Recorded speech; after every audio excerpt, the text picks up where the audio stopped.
Good afternoon students. मैं आज के ऑनलाइन क्लास में आप लोगों के लिए सेमेस्टर 2 का पेपर 8 का यूनिट 1 का बुलेट 4 का आखिरी topic that is NCTE framework 2014 लेकर आई हूँ, जिसका पूरा नाम है national council for teacher education curriculum framework, राष्ट्रीय अध्यापक शिक्षा परिषद पाठ्यचर्या ढांचा। यह पूर्ण रूपेण एक खास उक्ति को फॉलो करते हुए आगे बढ़ा था curriculum, that is our teachers our heroes.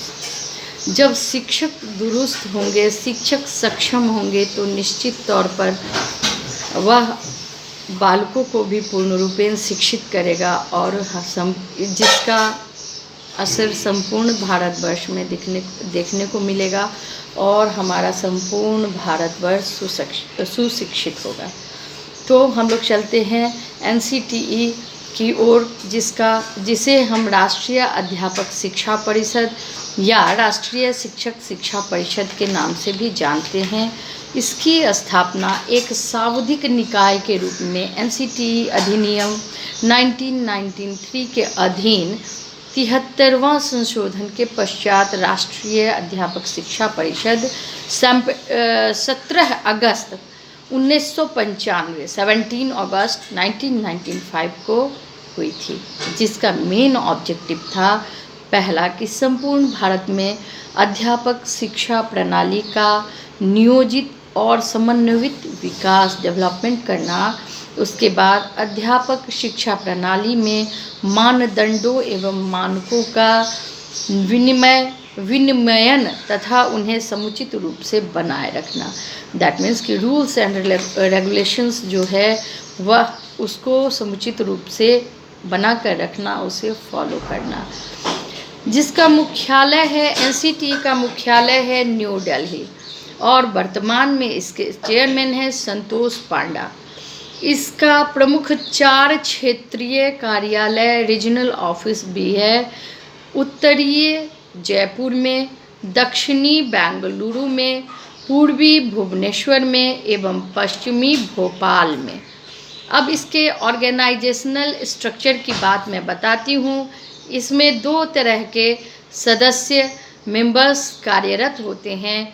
पहले 3 सदस्य जो होते हैं वह पूर्ण रूप से पदेन सदस्य कहलाते हैं और जिनका कार्यकाल 4 वर्षों का 4 इयर्स का होता है। यह पदेन सदस्य होते हैं president of NCTE, after that vice president of NCTE and secretary. इसके साथ ही 52 मेंबर्स भी यहाँ कार्यरत होते हैं। इसको भी 2 भागों में बांटा गया है स्टूडेंट्स। कुछ पदेन कार्यरत सदस्य होते हैं और कुछ मनोनीत होते हैं। मनोनीत सदस्य को केंद्रीय सरकार के संगठन द्वारा चुना जाता है और उनकी अवधि काल कार्य की होती है 2 इयर्स की। जो पदेन सदस्य वहाँ होते हैं वह मुख्य रूप से MHRD मिनिस्ट्री के शिक्षा सचिव, UGC ग्रांट कमीशन के अध्यक्ष, NCERT के अध्यक्ष निर्देशक, न्यूपा के निर्देशक, CBSE के अध्यक्ष, नीति आयोग के उपाध्यक्ष परामर्शदाता, इसके साथ ही वित्तीय सलाहकार फाइनेंशियल एडवाइजरी मेंबर इसके प्रमुख पदेन सदस्य होते हैं। संघ में 4 क्षेत्रीय कार्यालय जो होता है उसके प्रेसिडेंट जो होते हैं वह भी NCTE के मेन मेंबर्स में आते हैं। तो कुल मिला के इसमें 55 मेंबर्स कार्यरत होते हैं। NCTE का डिटेल मैं इसलिए देना चाह रही थी कि किसी भी कॉम्पिटिटिव एग्ज़ाम में यह आप लोगों को अवश्य रूप से पूछा जाता है। अब हम लोग चलते हैं कि इसके कार्यों का संपादन कहाँ होता है। तो इसके कार्यों का संपादन समिति विभिन्न क्षेत्रीय संगठन के द्वारा किया जाता है। जिसका बात अभी मैं बता रही थी कि जयपुर, बेंगलुरु, भुवनेश्वर एवं भोपाल। अब चलते हैं कि एनसीटीई के प्रमुख कार्य क्या क्या हैं। तो इसके मुख्य रूप से इसे मैंने 7 भागों में बांटा है कार्यों को, जो करिकुलम के अकॉर्डिंग है। पहला कार्य है इसका शिक्षक शिक्षा संस्थाओं की स्वीकृति या मान्यता से संबंधित रूल्स एंड रेगुलेशन को क्या करना, एस्टैब्लिश करना, उसे निर्धारित करना। दूसरा कार्य है स्वीकृति संस्थाओं की जवाबदेही के लिए मानदंड व मूल्यांकन प्रणाली का निर्धारण करना। तीसरा कार्य है देश में शिक्षक शिक्षा का विकास किस प्रकार हो, उसका नियंत्रण किस प्रकार हो तथा समन्वय उसमें उनके मध्य कैसे हो, उसको भी देखना।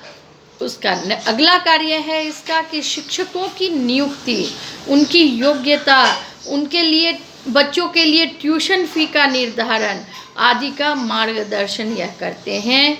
आफ्टर दैट अध्यापक शिक्षा के क्षेत्र से संबंधित अध्ययन और सर्वेक्षण कार्य को करते हुए प्राप्त परिणामों को यह क्या करते हैं, प्रकाशित भी करते हैं। अध्यापक विकास कार्यालय के लिए नवीन संस्थाओं की स्थापना भी करते हैं और साथ में अध्यापकों की सतत शिक्षा की व्यवस्था हेतु संस्थाओं को दायित्व भी प्रदान करते हैं। तो हम लोग देख रहे थे एनसीटीई का इंट्रोडक्शन पार्ट कि यह एनसीटीई फ्रेम क्या है, इसका पूरा नाम क्या है। अब हम लोग चलते हैं अपने मुख्य टॉपिक की ओर, दैट इज एनसीटीई रेगुलेशन।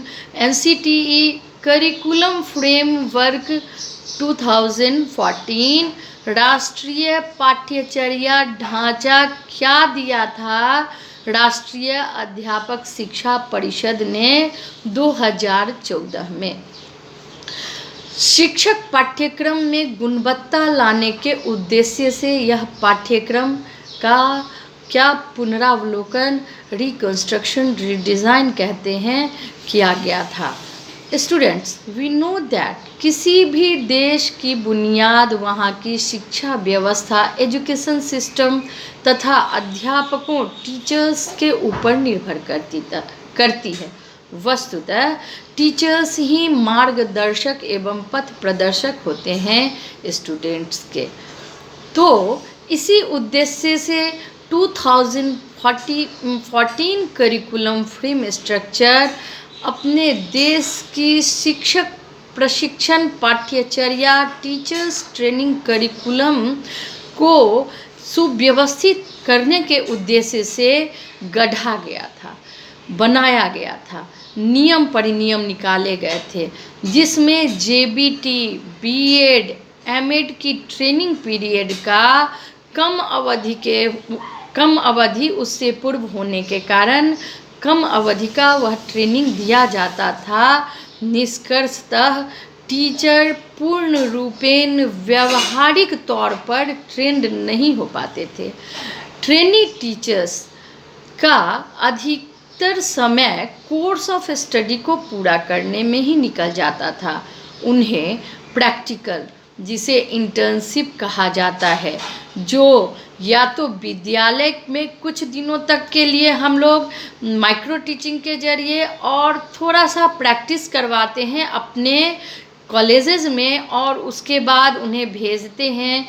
जो बीएड और डिप्लोमा के बच्चे होते हैं उन्हें विद्यालय भेजते हैं, और जो आप होते हैं एमएड के बच्चे, उन्हें हम लोग जो शिक्षण संस्थान महाविद्यालय होते हैं, टीचर्स ट्रेनिंग कॉलेज होते हैं, वहाँ भेजा जाता है इंटर्नशिप करने के लिए, जिसका भी अवधि काल पहले बहुत कम था, जिसे एनसीटीई फ्रेमवर्क 2014 में बढ़ाया गया।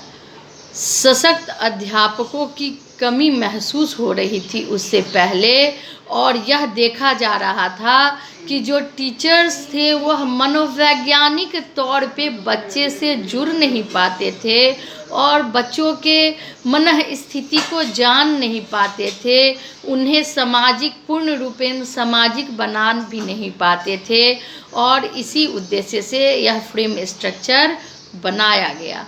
बच्चों के संग अगर प्रैक्टिकल वर्क वह नहीं कर पाएंगे ज़्यादा दिनों तक, तो निश्चित तौर पे उनमें पूर्णता, स्टूडेंट टीचर में पूर्णता नहीं आएगी। इसलिए इस NCTE रेगुलेशन में इंटर्नशिप पर विशेष जोर दिया गया था। उन दिनों NCTE रेगुलेशन 2014 से पहले परफेक्ट, सूटेबल और अपडेट टीचर की कमी महसूस होने लगी थी, और हमारा जो हमारे नए शिक्षा प्रणाली के अकॉर्डिंग शिक्षक की गुणवत्ता भी कम दिख रही थी।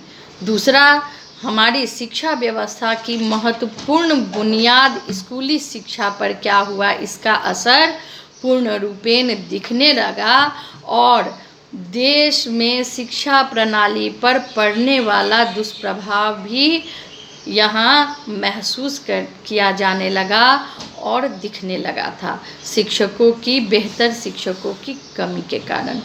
उपरोक्त समस्याओं के समाधान के मद्देनज़र NCTE द्वारा अध्यापक शिक्षण प्रशिक्षक पाठ्यचर्या में बदलाव लाया गया, उसमें गुणवत्ता लाए गए।